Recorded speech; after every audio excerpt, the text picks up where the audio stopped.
Hello students. आज हम UGC net का फर्स्ट लेक्चर डिस्कस करने वाले हैं और आज हमारा पहला टॉपिक है ग्रीको रोमन पीरियड। गाइस, यहाँ पे जो ग्रीको है इसका एक्चुअल में मीनिंग है ग्रीक। ठीक है, तो ग्रीको मीन्स क्या है? ग्रीक। और रोमन मीन्स जो रोमन एम्पायर था, आपने सुना ही होगा। तो ये उस पीरियड की बात कर रहा है। तो जो हमारा एंशियंट लिटरेचर में जो कि यूजीसी नेट का हमारा पहला टॉपिक है वो है ग्रीको रोमन पीरियड। और गाइस, ये मैप है इसका। तो अगर हम बात करें एंशियंट ग्रीस की, तो इसे हम डिवाइडेड करते हैं स्टूडेंट्स तीन भागों में। जो मैंने ये जो जितने भी पॉइंट बनाए हैं ये मोस्ट इंपोर्टेंट पॉइंट हैं। डायरेक्ट आपको यहीं से क्वेश्चन पूछे जाएंगे यूजीसी नेट के एग्जाम में। तो स्टूडेंट, अगर हम एंशियंट ग्रीस की बात करें तो इसे तीन भागों में डिवाइड किया गया है। और ये तीन भाग कौन कौन से हैं? पहला है आर्काइक पीरियड। आर्काइक का मीनिंग क्या होता है बच्चे? प्राचीन काल। ठीक है। सेकंड आता है हमारा क्लासिकल पीरियड। जो सेकंड पार्ट है यानी जो सेकंड पीरियड है वो है क्लासिकल पीरियड। और जो थर्ड है वो है हेलेनिस्टिक पीरियड। इन तीन भागों में हम एंशियंट ग्रीस को डिवाइड करते हैं।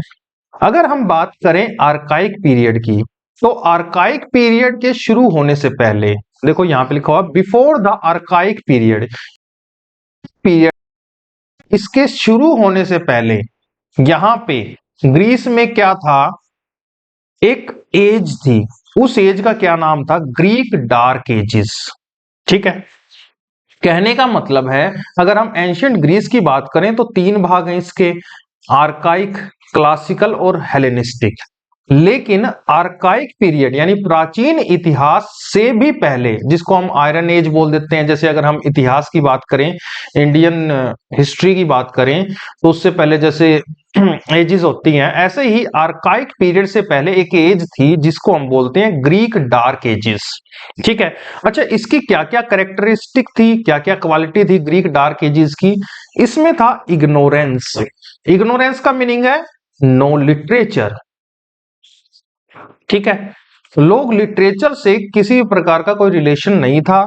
इनजस्टिस था, वहां पे किसी प्रकार का जस्टिस नहीं मिलता था। And various kind of misery, और बहुत सारी दिक्कतें थी।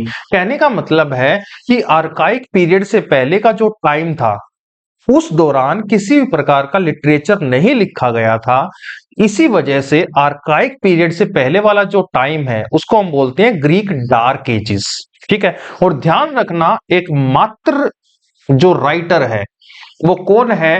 होमर है, जो इस दौरान मिलता है। किस टाइम पे मिलता है? Greek dark ages. तो अगर आपसे एग्जाम में ये ऑलरेडी पूछा भी गया है एग्जाम में कि ग्रीक डार्क एजेस में कोई भी लिटरेचर नहीं था, ना ही कोई राइटर था, ना ही कोई पोइट था, फिर भी एक पोइट था, एक राइटर था, उसका नाम बताओ। वो था होमर। ठीक है। होमर के बारे में ऑलरेडी आपको पता ही है, ये एक ब्लाइंड पोइट था, यानी एक अंधा। और दूसरी चीज, इसी ने फेमस वर्क एपिक लिखा है इलियाड एंड ओडिसी। इसके बारे में हम आगे डिस्कस करेंगे। तो जो सबसे पहला पॉइंट, अगर हम बात करें किसकी? एंशियंट ग्रीस की, तो जो सबसे पहला पॉइंट है वो है क्या? हम तीन भागों में इसको डिवाइड करते हैं, यानी तीन भागों में। पहला क्या है? पहला है आर्काइक पीरियड, दूसरा है क्लासिकल, और तीसरा है हेलेनिस्टिक पीरियड। और इनसे पहले, इन तीनों पीरियड से पहले एक पीरियड था जिसको हम बोलते हैं ग्रीक डार्क एजिस, जिसमें किसी प्रकार का कोई लिटरेचर नहीं लिखा गया था। उसकी क्वालिटी क्या थी? इग्नोरेंस था, इनजस्टिस था, मिजरी थी, यानी कि एक सुटेबल गवर्नमेंट नहीं थी, कुछ भी नहीं था। उस एज को हम बोलते हैं ग्रीक डार्क एजेस। और उस दौरान जो एकमात्र राइटर था, जो एकमात्र पोइट था, वो कौन था? वो था होमर। ठीक है। अच्छा, archaic period, Greek dark ages के बाद आता है आर्काइक पीरियड। आर्काइक पीरियड जो है, आर्काइक पीरियड के बाद कहलाता हमारा प्राचीन इतिहास। इसके बाद आता हमारा क्लासिकल। देखो, आर्काइक पीरियड में भी इतना ज्यादा कोई ज्यादा वो नहीं था, लेकिन कुछ राइटर थे, उनके बारे में हम आगे फर्दर डिस्कस करेंगे। उसके बाद आता हमारा classical period. Classical period, classical मतलब, कहने का मतलब है इस दौरान बहुत ज्यादा अच्छा लिटरेचर लिखा गया। ठीक है। फ्लोरिंग ऑफ आर्ट्स, बहुत सारी पेंटिंग बनी, सारी चीजें हुई, लेटर्स लिखे गए। लेटर्स से यहाँ पे क्या मीनिंग है कि बहुत सारे लिटरेचर प्रोड्यूस हुआ, ठीक है। और थर्ड आता है हेलेनिस्टिक पीरियड। ये पीरियड में क्या हुआ, ग्रीक पॉलिटिकली डिक्लाइन, जो ग्रीक था, ठीक है, यानी जो ग्रीक पावर थी वो डाउन आ गई, बट कल्चरली डोमिनेटेड। लेकिन जो कल्चर था, यानी उनके जो पहनावे थे, रंग ढंग था, वो वहां पे काफी डोमिनेट हो चुका था। इस दौरान अगर हम बात करें हेलेनिस्टिक पीरियड की, तो इसके बारे में कुछ इंपॉर्टेंट बातें हैं। The 3 century of Greek history, Greek history की तीनों century between the death of the Macedonia king Alexander the Great in 323 BCE, before Christ है BC का meaning, and the rise of Augustus in Rome in 31 BCE are collectively known as Hellenistic period। देखो ध्यान से समझना, Hellenistic period वो period है जिसमें Greek का तो डिक्लाइन हो गया था, लेकिन वहां पे कल्चर डोमिनेट हो चुका था, यानी वहां के लोगों ने कल्चर एक्सेप्ट कर लिया था ग्रीक का। और अगर हम बात करें हेलेनिस्टिक पीरियड की, तो हेलेनिस्टिक पीरियड के अंदर क्या क्या आता है, ग्रीक हिस्ट्री आती है, तीनों सेंचुरी आती हैं उसकी। इसके साथ साथ जो अलेक्जेंडर द ग्रेट था, महान अलेक्जेंडर द ग्रेट, उसकी मृत्यु से लेकर के और अगस्तस सीजर जो रोम के किंग थे, उन तक का जो पीरियड कहलाता है वो कहलाता है हमारा हेलेनिस्टिक पीरियड। अगस्तस सीजर का आपने नाम सुना होगा, इसी के नाम से हमारा क्या है, जो कैलेंडर में अगस्त है, जो अगस्त है, ये किसके नाम से रखा गया है, ये अगस्तस के नाम से रखा गया है। और अगर आपने बात करें हम जैसे जुलाई की, तो जो जुलाई का मंथ है ये भी एक किंग के नाम पे रखा गया है, जिसका नाम क्या है, जूलियस सीजर। याद करो, जूलियस सीजर किसने लिखा है, जूलियस सीजर प्ले लिखा है रिटन बाय विलियम शेक्सपियर ने। विलियम शेक्सपियर के बारे में हम आगे डिस्कस करेंगे।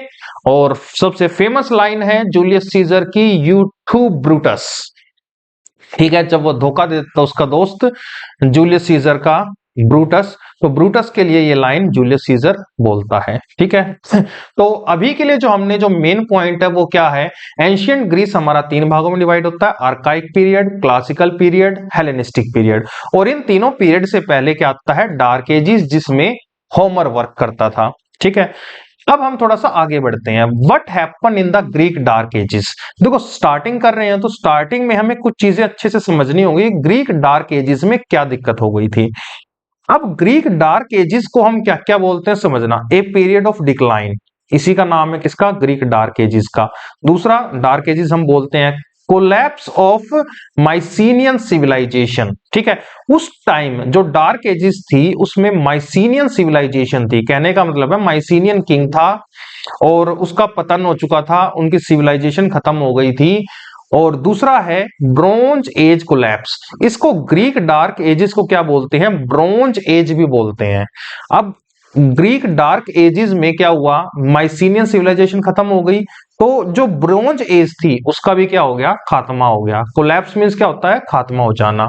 अब इस दौरान माइसीनियन सिविलाइजेशन के दौरान जो जो राज्य थे, जो जो क्षेत्र थे, उन सभी का क्या होगा, खात्मा हो गया। इनके अंडर, माइसीनियन सिविलाइजेशन के अंडर कौन कौन से एम्पायर इंक्लूडेड थे, उनके आप नाम याद रख सकते हैं।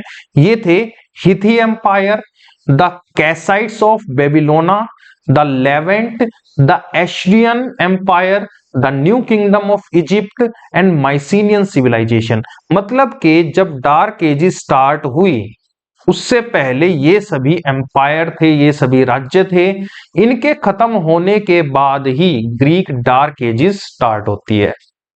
अब देखो ध्यान से समझना, डिक्लाइन के क्या क्या कारण थे, ये सब चीजें भी हमें पता होनी चाहिए। The decline of Mycenaean civilization and system brought about what is known as the green dark ages. देखो समझना, ग्रीक डार्क एजेस का कहां से स्टार्टिंग होती है, अगर आपसे क्वेश्चन पूछ ले तो माइसीनियन सिविलाइजेशन का जब जो खात्मा हुआ और उसका जो सिस्टम खत्म हुआ, वहां का कल्चर खत्म हो गया, उसी एज से, उसी टाइम से जो स्टार्टिंग होती है वो होती है ग्रीक डार्क एजेस, ठीक है। अब ये ध्यान से समझना, माइसीनियन सिविलाइजेशन के बारे में थोड़ी इंफॉर्मेशन है। The Mycenaean civilization is a group of people, ये कुछ लोग थे, ग्रुप ऑफ पीपल थे माइसीनियन सिविलाइजेशन में, who flourish during the late bronze age. अब देखो ये जो माइसीनियन सिविलाइजेशन थी ये किस दौरान मतलब एक्टिव थी, वो है फ्रॉम 700 टू 1100 BCE। ठीक है, अब देखो समझना, इसमें उल्टा चलता है। कैसे?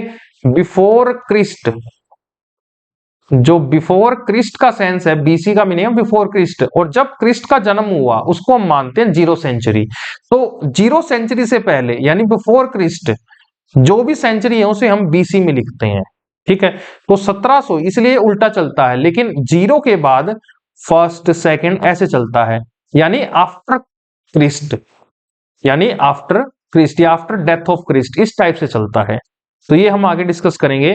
आगे बढ़ते हैं। The civilisation span through the Peloponnesian peninsula, Greece and areas through the Aegean sea. देखो समझना, ये जो माइसीनियन सिविलाइजेशन थी ये कहां कहां तक फैली हुई थी? ये फैली हुई थी पेपोंशियन पेनिसुला तक, ग्रीस में भी यही सिविलाइजेशन थी, और कुछ एरिया था एगनन सी का और आइलैंड ऑफ क्रीट का।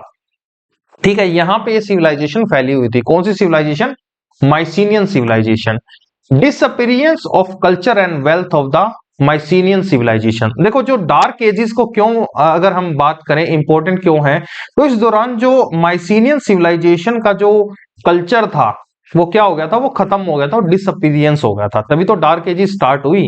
ठीक है, अब इस दौरान जो फेमस राइटर है इस टाइम पीरियड पे डार्क एजेस में, कौन सा है? The life of Homer. ठीक है, होमर की लाइफ के बारे में जिक्र है, and the spread of his poetry and legend. और इस दौरान होमर के जो वर्क है इलियाड एंड ओडिसी, उसको उस दौरान पढ़ा जाता था थोड़ा बहुत, वैसे तो डार्क एजेस में नहीं पढ़ा गया है। उस दौरान जो होमर थे वो इंपॉर्टेंट कैरेक्टर थे। ये यूजीसी नेट में क्वेश्चन ही पूछा गया है कि डार्क एजेस में कौन सा एकमात्र ऐसा राइटर था जो उस दौरान था, उनकी लाइफ के बारे में बताओ। तो वो था होमर।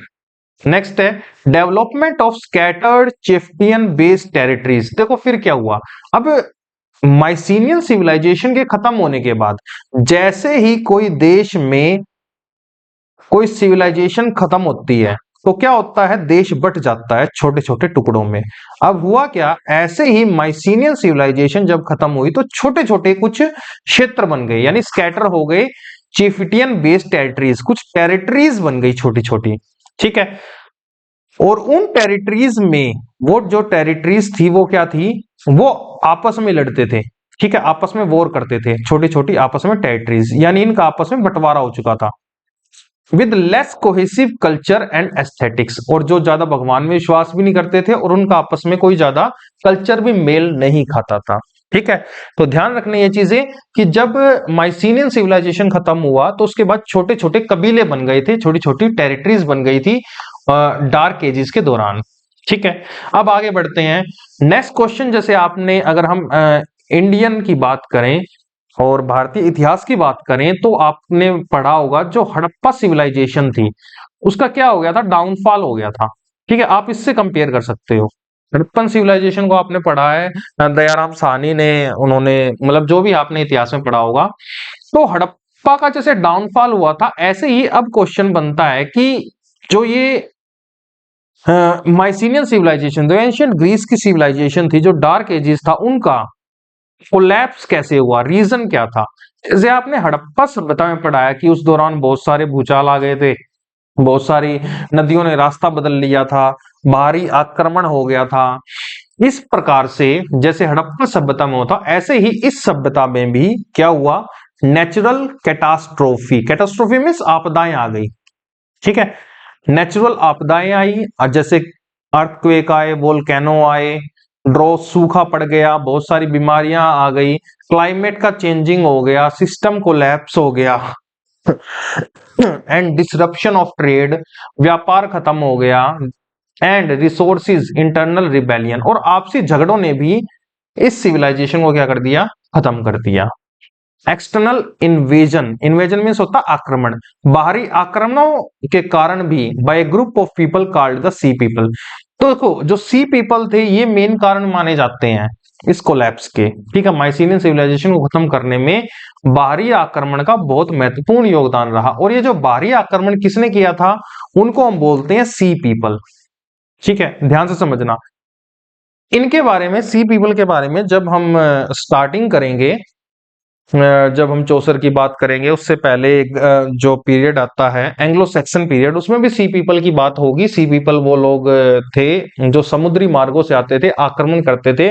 उनमें से तीन फेमस हैं, एंग्लो सैक्सन एंड जूट्स, और एंग्लो के नाम से ही इंग्लैंड का नाम पड़ा था। ठीक है स्टूडेंट्स, तो देखो समझना, सी पीपल के बारे में थोड़ा सा जिक्र कर लेते हैं। Sea people raided throughout the Mediterranean bronze age civilization. जो सी पीपल थे उन्होंने सबसे पहला attack Mediterranean bronze age civilization पे किया था। अब इसी दौरान एक और ट्राइब थी, इसका नाम इंपॉर्टेंट है, डोरियन ट्राइब। ये कुछ और ग्रुप के पीपल थे। ये क्या करते थे, associated with the period towards the end of Mycenaean collapse. उस दौरान जब माइसीनियन सिविलाइजेशन का खात्मा हो रहा था, उस दौरान एक पीढ़ी थी, एक कबीला कह सकते हो, एक ट्राइब थी, उस ट्राइब का नाम था डोरियन ट्राइब। ठीक है। अच्छा, ये जो डोरियन ट्राइब थे ये किस टाइप के लोग थे, ये क्या करते थे, ये लाशों को जलाने का काम करते थे, यानी फ्यूनरी प्रैक्टिस। जो ये होता है ना, जब कोई डेथ हो जाती है तो उसके बाद उस डेड बॉडी को जैसे स्नान कराना,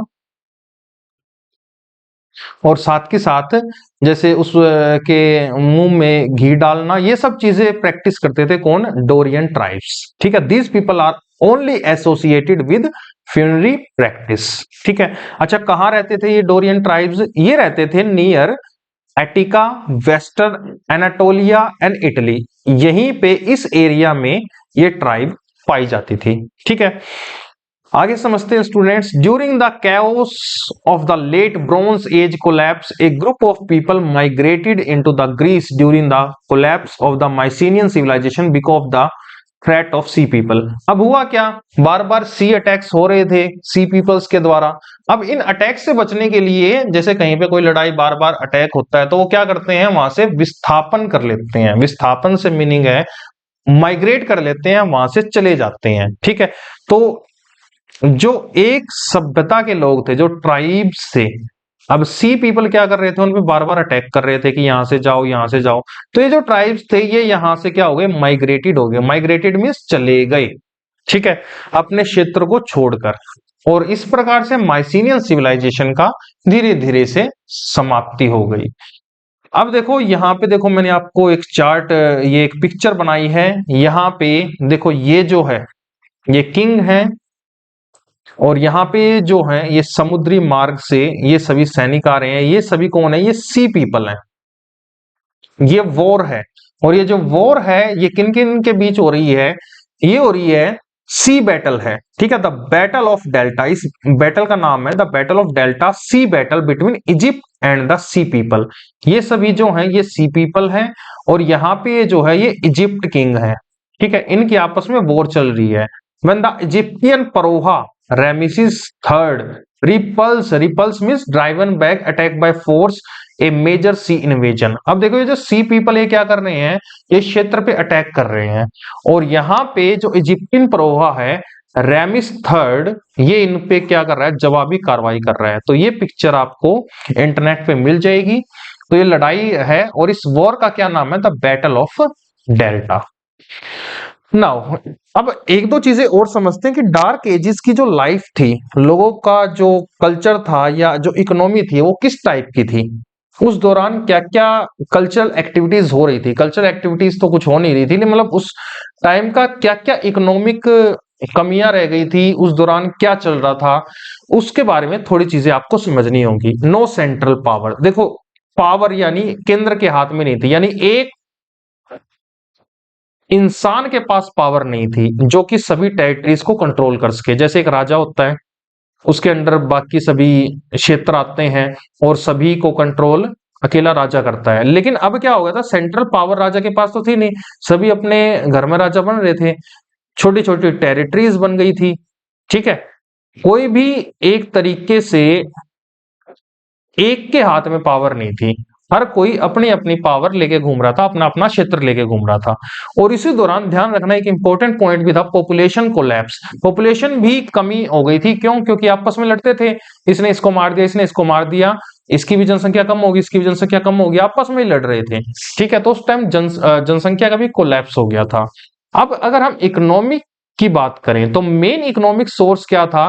एंस्ट्रल लैंड प्लॉट्स फॉर इकियोस। देखो इकियोस जो है ये एक मेन वर्ड है, ग्रीक वर्ड है, ये एंशियंट ग्रीक वर्ड है।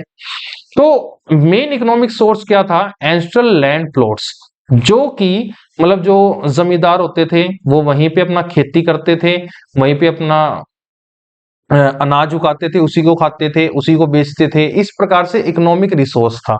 एक ये जो वर्ड है ओइकोस, ये फैमिली के लिए इस्तेमाल होता था, OIKOS। देखो समझना, ओइकोस एक ग्रीक वर्ड है जो फैमिली को, उनकी प्रॉपर्टी को और देयर हाउस को, उनके मतलब हाउस होल्ड को रिप्रेजेंट करता है ये वर्ड ओइकोस। ठीक है, यानी फैमिली रिप्रेजेंट करने के लिए। This became the basic unit of Greek city states during the Greek dark ages. ठीक है, तो यहाँ पे जो इकोस है ये एक फैमिली को डिनोट करता था, एक टेरिटरी को डिनोट करता था। ठीक है, ये बात आपको ध्यान रखनी है। नाउ स्टूडेंट्स, अब देखते हैं ग्रीक डार्क एजेस के कुछ और पॉइंट। इस दौरान देखो आपस में तो जो राजा महाराजा थे, छोटे छोटे कबीले थे, आपस में लड़ रहे थे। तो उस दौरान जब लड़ाई होती है तो लिटरेचर नहीं लिखा जाता। तो ध्यान से समझना, माइसीनियन सिविलाइजेशन के डिक्लाइन के बाद यानी डार्क एजेस के दौरान डिक्लाइन इन आर्ट, आर्ट और लिटरेचर नहीं ज्यादा लिखा गया था। लेकिन उस दौरान एक उभर कर आए, इमरजेंस मीन्स होता उभर कर आना, प्रस्तुत होना, एक राइटर उभर कर आए जिसका नाम क्या है? होमर। इसके बारे में ऑलरेडी डिस्कस कर चुके हैं। होमर का जो इंपॉर्टेंट वर्क है उसको हम डिटेल में आगे पढ़ेंगे। क्या माना जाता है? ऑथर है ये इलियाड एंड ओडिसियस के। ठीक है, इलियाड एंड ओडिसी एक वर्क है जो कि होमर ने लिखा है, मोस्ट इंपॉर्टेंट एपिक है। ठीक है, महाकाव्य की सेंस में आप मान सकते हो। Homer utilized the Greek alphabet to record his poem and epics, creating a new literary language and helping revitalize Greek writing and Greek culture। देखो समझना, होमर जो थे ग्रीक अल्फाबेट से ही लिखते थे पहले, जब तक अपना नॉर्मल ग्रीक सिविलाइजेशन थी। लेकिन जब माइसीनियन सिविलाइजेशन कोलैप्स हो गई, देखो समझना, जैसे मान लो इंडिया में अगर हम बात करें इंग्लिश लैंग्वेज को प्रेफर करते हैं। ठीक है, लेकिन आगे क्या हो गया, कोई ऐसी सरकार आई जिसने हिंदी लैंग्वेज को प्रेफर कर दिया। तो जो इंग्लिश लैंग्वेज में लिखते थे लोग, जो राइटर इंग्लिश लैंग्वेज में लिखते थे, अब वो किस में लिखेंगे? हिंदी लैंग्वेज में। ठीक है, क्योंकि अब कल्चर चेंज हो गया, इंग्लिश से हिंदी हो गया। तो ऐसे ही जैसे ही माइसीनियन सिविलाइजेशन खत्म हुई, तो उसी दौरान जो होमर थे पहले ग्रीक अल्फाबेट्स को यूज करते थे, लेकिन उसके बाद Greek stop using the linear B script. एक स्क्रिप्ट लिखते थे, लाइनर बी स्क्रिप्ट बोलते हैं इसको। Poet Homer linear B script में लिखते थे, लेकिन बाद में उन्होंने कौन सी अडॉप्ट कर ली? फोनेशियन अल्फाबेट को अडॉप्ट कर लिया। इनके नाम याद रखना, जिसको बाद में क्या कहा गया? Homeric Greek. होमरिक वर्ड कैसे बना है? इसमें ग्रीक वर्ड भी है और होमर का ग्रीक भी है, होमर यहां से लिया गया है। तो बाद में उसको क्या कहा गया? पोम्पिनियन अल्फाबेट, जो नई लैंग्वेज उन्होंने रिसीव की, उसको बाद में क्या कहा गया? होमरिक ग्रीक कहा गया। देखो एक चीज ध्यान से समझना, important point, in Greece the linear B script use by Mycenaean bureaucrats. देखो ये एक लैंग्वेज थी, द लीनियर बी स्क्रिप्ट। ये लैंग्वेज कौन यूज करते थे? Mycenaean bureaucrats. To write the Greek language cease to be use. अब देखो जैसे ही ये जो माइसीनियन सिविलाइजेशन थी, उसमें जो ब्यूरोक्रेट्स थे, जो किंग के साथी थे, वो कौन सी भाषा में, और जो दरबार की भाषा थी, वो माइसीनियन ब्यूरोक्रेट्स कौन सी भाषा का इस्तेमाल करते थे? Linear B script. लेकिन डार्क एजेस में ये क्या हो गई? बैन हो गई। And the Greek alphabet did not develop until the beginning of archaic period. लेकिन बाद में फिर ग्रीक अल्फाबेट बाद में भी आर्काइक पीरियड तक नहीं चले। आर्काइक पीरियड आने के बाद फिर दोबारा से ग्रीक अल्फाबेट का डेवलपमेंट स्टार्ट हुआ। अब देखो समझना, इसके बाद आता है आपका आर्काइक पीरियड। अभी तक हम क्या पढ़ रहे थे? ग्रीक पीरियड को स्टडी कर रहे थे। इसके बाद आता है आपका आर्काइक पीरियड, दैट मींस प्राचीन टाइम। ठीक है, अब समझते हैं हम, यहां से आपका और भी डिटेल में स्टार्ट होता है। इसका जो टाइम पीरियड है वो है 9th BC, बिफोर क्राइस्ट। ठीक है, बीसी मीन्स है बिफोर क्राइस्ट। तो 5th century BC, 5th century BC तक ये चला था। 5th सेंचुरी में ध्यान रखना किसने अटैक किया था? आपने जो अभी हम आगे डिस्कस करेंगे, एंगल सेक्शंस से ने भी अटैक किया था, तकरीबन इसी दौरान अटैक किया था थोड़ा सा। तो अभी हम आर्काइक पीरियड पढ़ रहे हैं, समझना इस दौरान क्या हुआ था। ये कब तक का पीरियड, 9th सेंचुरी बीसी से लेकर 5 सेंचुरी बीसी तक का जो पीरियड है, इस दौरान सिटी स्टेट फॉर्म्ड हो गई थी। ठीक है, सिटी निर्माण हो गया था, यानी कि कल्चर का डेवलपमेंट स्टार्ट हो गया था। उस दौरान बिल्डिंगें बनने स्टार्ट हो गई थी आर्काइक पीरियड में। Constantly at war with one another, देखो उस दौरान थोड़ी सी लड़ाइयां भी आपस में चल रही थी, एक दूसरे पे अटैक चल रहा था। कौन किस पे अटैक कर रहा था ये हम बाद में डिस्कस करेंगे। इंपॉर्टेंट जो है उस टाइम लड़ाइयां भी चल रही थी। तीसरा है रूल्ड बाय टायरेंट्स। अब टायरेंट्स मींस क्या होता है, जो निरंकुश शासक होता है। ठीक है, शासकों का रूल चल रहा था। ठीक है, Persian were their common enemy. जो ग्रीक पीरियड है उसमें जो पर्शियन के साथ थे, जो पर्शिया से लोग थे, उनके साथ क्या चल रही थी, उनकी लड़ाई चल रही थी। जो हमारा मेन है वो क्या है लिटरेचर में, वो है पोइट्स। इस दौरान जो फेमस पोइट हैं वो कौन से हैं, होमर, हेसियोड और सैफो। ये तीनों के तीनों पोइट इंपॉर्टेंट हैं, ध्यान रखना। आपसे एग्जाम में क्वेश्चन पूछा जा सकता है कि कौन सा ऐसा पोइट है जो कि डार्क एजिस में था और आर्काइक पीरियड में भी था। तो आंसर आएगा होमर। कौन सा ऐसा पोइट है, राइटर है, जो कि डार्क एजिस में नहीं था, तो हेसोइड एंड सैफो। होमर था डार्क एजिस में। या आपसे कुछ इस तरीके से क्वेश्चन पूछा जा सकता है कि इन चार राइटरों में से, पोइट में से कौन सा ऐसा राइटर है या पोइट है जो आर्काइक पीरियड में नहीं था। तो हमें ध्यान रखना है होमर, हेसोइड और सैफो, ये तीनों के तीनों आर्काइक पीरियड में पोइट थे, यानी इस दौरान उनके समकालीन थे। आगे बढ़ते हैं तो बात कर लेते हैं थोड़ी सी होमर की। होमर 8th सेंचुरी बीसी में माना जाता है, उस दौरान पे थे। बायोग्राफी में देखो अलग अलग राइटर हैं, कई जगह इनकी डेट ऑफ बर्थ दे रखी है विकिपीडिया पे, बुक्स में, कई जगह। लेकिन जो अननोन है वो एक्चुअल में क्या है, एग्जैक्ट नहीं पता किसी को भी। अननोन ईयर ऑफ बर्थ, इनके जन्म का जो मतलब कब इनका जन्म हुआ ये किसी को भी नहीं पता। और ऐसा मानते हैं कि ये अंधा पोइट था। ठीक है, इनकी आंखें नहीं थी। आपने एक और मतलब उनको ज्योतिष को पढ़ा होगा इंग्लिश लिटरेचर में, एक ज्योतिष थे जिनका नाम था थाइरीसियस। ठीक है, वो भी अंधे थे, जो कि थाइरीसियस का जिक्र वेस्टलैंड में भी आता है। दूसरा आप ओडिपस रेक्स को जब हम पढ़ेंगे उसमें भी आता है थाइरीसियस का जिक्र। तो ये वो भी अंधा था, और साथ के साथ जो ये होमर थे ये भी क्या थे, अंधे थे, ब्लाइंड पोइट थे। और greatest of the Greek epic poet, इन्होंने एपिक लिखा था, इलियाड एंड ओडिसी। तो बिल्कुल सिंपल सी बात है, एक एपिक पोइट थे ग्रीक के। अब इनके बारे में एक बिलीव माना जाता है कि ये कोर्ट सिंगर थे एंड ए स्टोरी टेलर थे, और ए वांडरिंग मिनिस्ट्रल। देखो कोर्ट में यानी दरबार में सिंगिंग करते थे, गाना गाते थे, साथ के साथ स्टोरियां सुनाते थे। और एक वांडरिंग, वांडरिंग मीन्स होता है घूमता फिरता, मिनिस्ट्रल। वांडरिंग मिनिस्ट्रल का मीन्स होता है सिंगर और musician in the middle edges. उस टाइम के जो सिंगर को जो घूम घूम कर गीत गाते थे उन लोगों को बोलते थे वांडरिंग मिनिस्ट्रल। ठीक है, तो होमर के बारे में ये सारी चीजें हैं। अब होमर ने एक वर्क लिखा है स्टूडेंट्स, इलियाड एंड ओडिसी। देखो इलियाड फर्स्ट है, उसके बाद ओडिसी है, ये दोनों अलग अलग वर्क हैं। तो पहला जो वर्क है वो है इलियाड। इसका एक दूसरा नाम भी है सॉन्ग ऑफ इलियन और सॉन्ग ऑफ इलियम। अब ये एक एपिक पोयम है, ध्यान से समझना।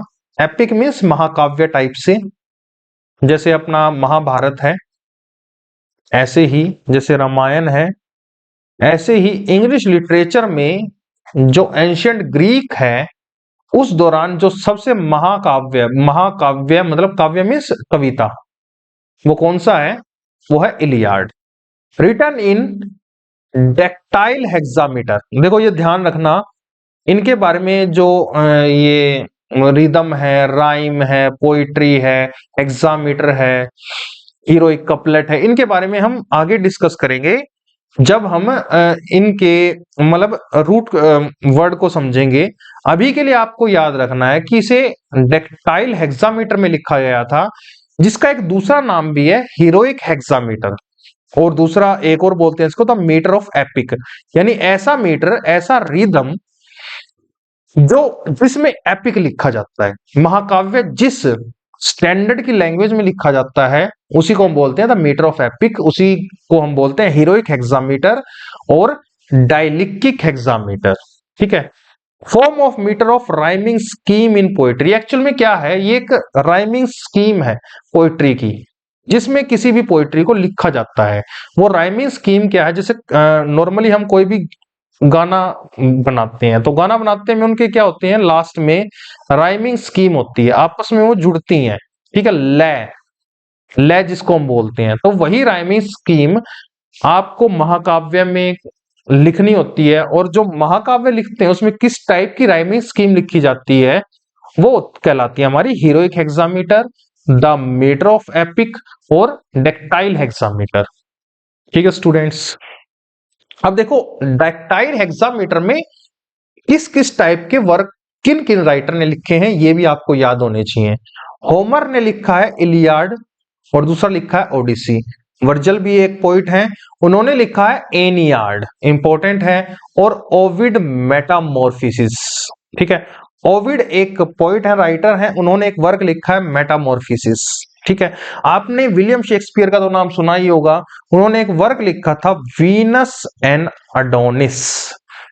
वीनस एंड अडोनिस एक पोयम है, और इनको लिखने के बाद इसका जो सोर्स था, ये कब लिखी गई थी, ये 1593 में लिखी गई थी। और उस दौरान पे क्या चला हुआ था, ब्लैक डेथ, प्लेग चला हुआ था। उस दौरान पे उन्होंने लिखा था, क्योंकि सभी जो ड्रामा थे वो सभी बंद चल रहे थे, इस दौरान उन्होंने ये पोयम लिखी थी वीनस एंड अडोनिस। और इसका जो सोर्स है वो कौन सा है, वो ओविड के लिखी गई मेटामॉर्फिसिस है।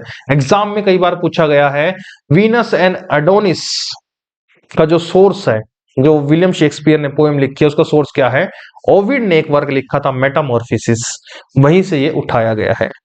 अब देखो समझना, जो इलियाड है इसकी जो स्टोरी है, इसके बैकग्राउंड में क्या चलती है, ट्रोजन वॉर चलती है।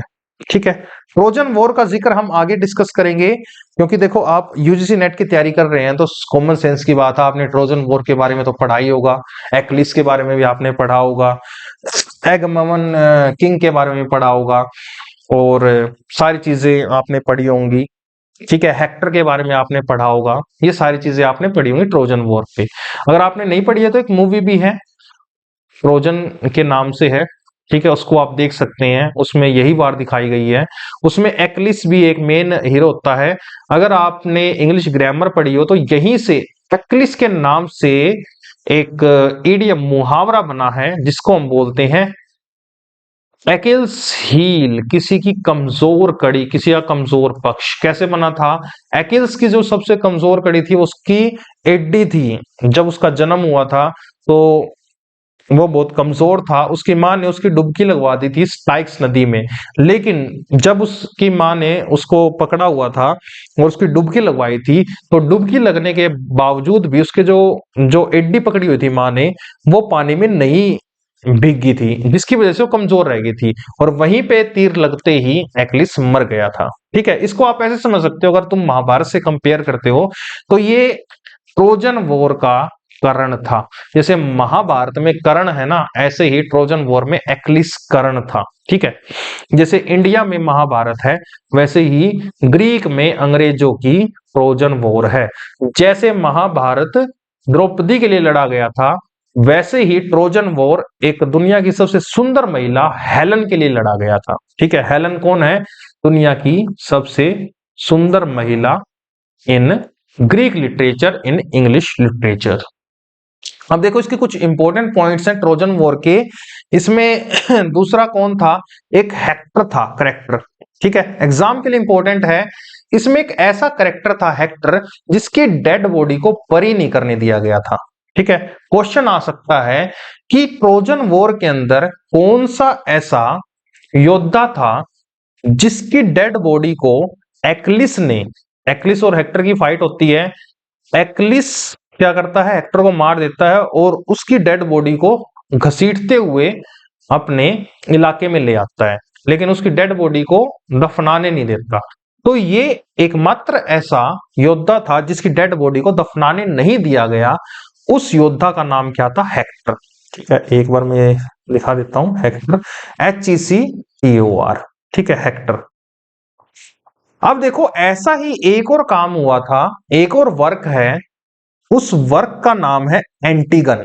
ठीक है, ये ट्रायोलॉजी है। ट्रायोलॉजी मीन्स जिसमें 3 वर्क जुड़े होते हैं, first work, second work, third work. ठीक है, जैसे अगर हम ट्रायोलॉजी को कैसे समझ सकते हैं, जैसे एक मूवी आती है, सबसे पहले तो आता है मूवी 1। ठीक है, धमाल, एक मूवी होगी मान लो धमाल, उसके बाद आती है, इसका सीक्वेंस आ जाता है धमाल रिटर्न। ठीक है, इस तरीके से फिर आ जाती है धमाल 3। तो ऐसे ये जो 3 जो बनती हैं ऐसे सीक्वेंस के साथ, इसको हम बोल देते हैं ट्रायोलॉजी। तो एंटीगन एक ट्रायोलॉजी है। उस एंटीगन में क्या होता है, एंटीगन एक सिस्टर होती है, इसके 2 भाई होते हैं, दोनों आपस में लड़ते हैं, और उस दौरान एक भाई दूसरे भाई को मार देता है, लेकिन जो दूसरा भाई होता है उसकी डेड बॉडी को बरी नहीं करने दिया जाता। अब हेक्टर में भी डेड बॉडी को, जो ट्रोजन वॉर है उसमें भी हेक्टर जो योद्धा है उसकी डेड बॉडी को मतलब बरी नहीं करने दिया जाता। ऐसे ही एक और वर्क है एंटीगन, उसमें भी पोलिनियस एंटीगन का भाई होता है, इसकी भी डेड बॉडी को बरी नहीं करने दिया जाता। तो आपसे क्वेश्चन पूछ सकते हैं कि जिस प्रकार से कौन से ऐसे 2 वर्क हैं जिसमें योद्धा के डेड बॉडी को दफनाने नहीं दिया जाता, तो वे दोनों कौन कौन से वर्क हैं? वो एक ट्रोजन वॉर के अंदर है, ठीक है, इलियाड एंड ओडिसी में। दूसरा है एंटीगन, ये एक ट्रायोलॉजी है जिसमें पोलिनियस की बॉडी को दफनाने नहीं दिया जाता। ठीक है स्टूडेंट्स, अब इसके बाद आता है, इलियाड के बाद आता है होमर का दूसरा वर्क ओडिसी। ठीक है, ये सीक्वल है, आपने पढ़ाई होगा सीक्वल क्या होता है। सीक्वल मींस होता है सेकंड नंबर पे आने वाला। जैसे पहले आ गया इलियाड फर्स्ट पार्ट, अब आ गया सेकंड पार्ट, मूवी का फर्स्ट पार्ट आ गया, उसके बाद सेकंड मूवी आ गई, ऐसे ही थर्ड मूवी। जब 3 मूवी बनती है तो ये बन जाती है आपकी ट्रायोलॉजी। लेकिन जैसे ही एक मूवी आने के बाद उसका जो दूसरा पार्ट आता है उसको हम बोलते हैं सीक्वल। तो जो इलियाड का सीक्वल है, इलियाड के बाद क्या आया था? ओडिसी आया था। ठीक है, दूसरा वर्क लिखा था उन्होंने, डिपिक्ट्स द जर्नी ऑफ ओडिशियस और यूलिसिस। अब देखो ये जो फेमस योद्धा है उसमें ट्रोजन वॉर में और उस दौरान दोनों सेम ही नाम है। ठीक है, सिर्फ कहने का तरीका अलग है। अब ट्रोजन वॉर का देखो थोड़ा सा मैं आपको बता देता हूं, ट्रोजन वॉर में हुआ क्या था। हेलन के लिए लड़ा गया था ट्रोजन वॉर। हेलन को प्रिंस एक उठा लाता है, ठीक है, और हेलन ऑलरेडी मैरिड होती है। तो वहां का एगमामन जो किंग है वो हेलन को वापस लेने के लिए लड़ाई लड़ता है, और इस वॉर को बोलते हैं हम ट्रोजन वॉर। इस ट्रोजन वॉर में भगवान भी इंक्लूडेड थे। ठीक है, इसके बारे में हम जब सभी नॉवेल्स को डिस्कस करेंगे, सभी पोएम्स को डिस्कस करेंगे, सभी स्टोरीज को डिस्कस करेंगे, उस दौरान हम ट्रोजन वॉर को डिटेल में डिस्कस करेंगे। अभी के लिए थोड़ा समझ लो। अब होता क्या है, ट्रोजन वॉर के अंदर जो एगममन है, ठीक है, जो ग्रीक है वो जीत जाते हैं, ट्रोय का डिस्ट्रॉय कर देते हैं। उसके बाद क्या होता है कि ओडिशियस जो योद्धा होता है, क्योंकि समुद्र मार्ग से आते हैं, वापिस जा रहे होते हैं। ठीक है, जैसे यहाँ पे समुद्र हो गया, यहाँ पे ट्रोय हो गया, यहाँ पे एगममन किंग हो गए, उसका साम्राज्य है। अब लड़ाई के लिए बीच में समुद्र पड़ता है, समुद्र पार करके ट्रोय को डिस्ट्रॉय किया, अब वापिस जाने लग रहे हैं। इस जर्नी को बताया गया है, वापिस जाने वाली जर्नी को बताया गया है किसमें? इलियाड में। ठीक है ना, ओडिसियस में। इलियाड में वॉर चलती है, ओडिसियस में क्या होता है, समुद्री मार्ग से वापिस जाने का काम करता है ओडिसी। ठीक है, उसी को हम बोलते हैं यूलिसिस। ये कहां पे वापिस जाता है? ये एक योद्धा होता है, अपने घर वापिस जाता है Ithaca after the fall of Troy, यानी ट्रोय के पतन के बाद। ट्रोय एक क्षेत्र है, ट्रोय एक राज्य है, उसके खत्म होने के बाद ट्रोय ट्रोजन वॉर में क्या हो जाता है, ट्रोय खत्म हो जाता है। अब वो वापिस अपने घर जा रहा है योद्धा, उसकी स्टोरी डिपिक्ट की गई है। अब देखो एक चीज समझना, कई जगह आपको ओडिशियस मिलेगा या यूलिसिस मिलेगा, दोनों सेम ही मीनिंग है। लैटिन में रोमन कॉल्ड यूलिसिस ओडिशियस, जो लैटिन भाषा में है उसमें जो रोमन्स होते हैं वो यूलिसिस को क्या बोलते हैं, ओडिशियस ही बोलते हैं, यानी दोनों सेम इंसान हैं। इसके बारे में थोड़ा सा ध्यान से समझना, यूलिसियस एज ए बैगर की तरह डिस्गाइज हुआ था। ठीक है, डिस्गाइज मीन्स होता है बैगर के कपड़े पहन लेना। अब एक और चीज है, जो वेस्टर्न लिटरेचर का निर्माण हुआ है, ठीक है, वेस्टर्न लिटरेचर में इलियाड एंड ओडिसी किसने लिखा है, होमर ने जो लिखा है, ये फाउंडेशन है, यानी जो पहला वर्क है। अगर किसी को कोई सोर्स लेना हो वेस्टर्न लिटरेचर में तो वो इलियाड एंड ओडिसियस को ही सोर्स लेके लिखता है। ठीक है, यानी ये जो फर्स्ट वर्क है आप ऐसे मान सकते हो, Iliad and Odyssey western literature का फाउंडेशन है, फर्स्ट वर्क है। ठीक है स्टूडेंट्स, अब इसके बाद देखो समझना, इलियाड एंड ओडिसी जो वर्क है जो होमर ने लिखा है, इसको कॉपी करके, यानी इसके ऊपर इस पे ही मॉडल्ड बाकी राइटर्स ने भी वर्क लिखे हैं। सोर्स किसको लिया है, इलियाड एंड ओडिसी को। अब वो कौन कौन से हैं, मोस्ट इंपॉर्टेंट है, ध्यान रखना है। पहला है ओमिरोज, ये एक एपिक पोयम है, 1990 में लिखी गई थी डायरेक वालकोट ने, मोस्ट इंपॉर्टेंट है डायरेक वालकोट। उसके बाद एक वर्क लिखा यूलिसिस, यूलिसिस में लोटस ईटर 1832 में किसने लिखा, Victorian poet Alfred Lord Tennyson. Most most most important है, एग्जाम में पूछा गया है। लोटस ईटर किसने लिखा, अल्फ्रेड लॉर्ड टेनिसन ने लिखा है। ठीक है, लोटस ईटर में क्या होता है, ये पोएम को हम आगे डिस्कस करेंगे, अभी के लिए थोड़ा समझ लो। ये थक जाते हैं जो साथी होते हैं यूलिसिस और उसके साथी, और ये क्या करते हैं, उन्हें एक क्षेत्र दिखाई देता है, वहां पे लोटस ईटर होते हैं, और लोटस के जो फूल होते हैं ना उनको खाने के बाद उन्हें थकान महसूस होती है, तो उसके ऊपर एक ये पोयम है। इसके बाद यहीं से सोर्स से कॉपी लेकर के वर्जल ने एनियाड लिखा था। ट्रोइलस एंड क्रिसिडा विलियम शेक्सपियर ने 1602 में लिखा था, और ये ट्रोजन वॉर से लिया गया है, इलियाड एंड ओडिसी। इसके अंदर ट्रोइलस एंड क्रिसिडा में जो होता है, क्रिसिडा दूसरी तरफ होती है, ट्रोइलस एक दूसरी तरफ होता है। ये एक लव स्टोरी है जिसमें ट्रोइलस लास्ट में मर जाता है। ठीक है, तो ये ट्रोजन वॉर के अंदर ही आता है, कहने का मतलब है ये इलियाड एंड ओडिसी जो किसने लिखा है, होमर ने लिखा है, उसी के इर्द गिर्द आता है। ट्रोइलस एंड क्रिसिडा एक चौसर ने भी लिखा है। ट्रोइलस एंड क्रिसिडा और truth found too late 1679, John Dryden ने भी ये वर्क लिखा है, आपको इंपॉर्टेंट है ये। सभी का सोर्स क्या है, मॉडल्ड किस पे है, होमर के इलियाड एंड ओडिसियस से। अब एक और वर्क है black ships before Troy, the story of Iliad. अब ये किसने लिखा है, it is a novel for children, बच्चों के लिए नॉवल लिखा था रोजमेरी सटक्लिफ ने। ठीक है, मोस्ट इंपॉर्टेंट है, ये एक नॉवल लिखा था black ship before Troy, the story of Iliad, जिसमें इलियाड का जिक्र आता है, बच्चों की कहानी है इसमें। इलियम ये एक नॉवल है, ये अमेरिकन राइटर डैन सीमंस ने लिखा था। रैंसम बाय मैलूफ, मैलूफ ने रैंसम में जिक्र किया था, यानी रैंसम का जो सोर्स है वो क्या है, वो इलियाड एंड ओडिसी है।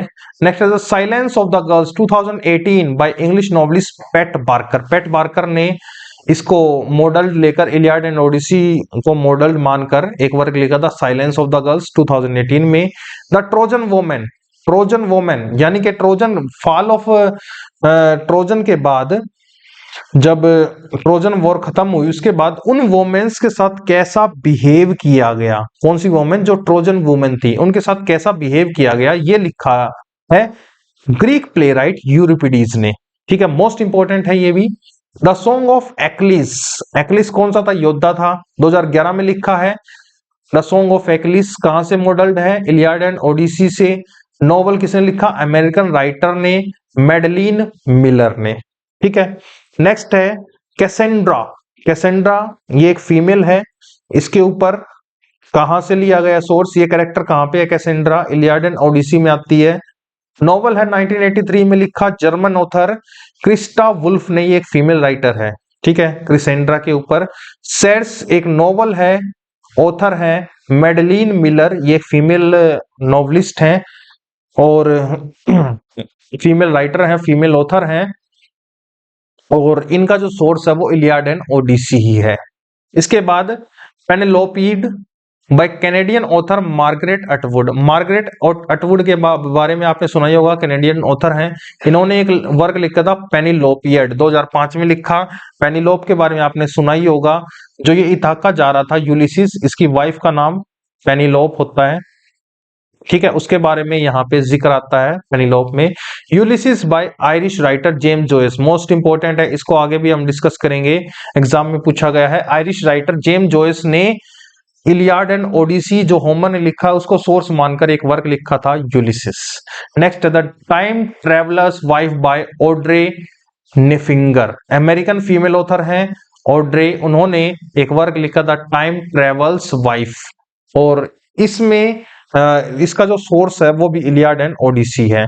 नेक्स्ट है as I lay dying by William Faulkner, most important for UGC NET exam, most important work as I lay dying, William Faulkner ने लिखा है।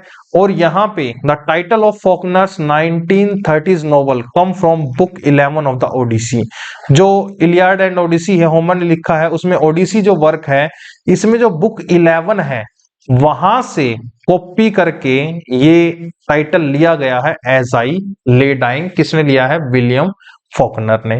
तो स्टूडेंट ये सारे जो हैं ये सभी सोर्स हैं इलियाड एंड ओडिसी के, और इलियाड एंड ओडिसी से प्रभावित होकर इन सभी राइटर्स ने ये सभी वर्क लिखे हैं, ये भी आपको याद होने चाहिए। तो स्टूडेंट्स अभी तक हमने क्या क्या डिस्कस कर लिया है? हमने डार्क एजेस को डिस्कस कर लिया है, उसके बाद हमने आर्काइक पीरियड को डिस्कस कर लिया है, उसके अंदर कौन कौन से राइटर थे उसको हमने डिस्कस कर लिया है।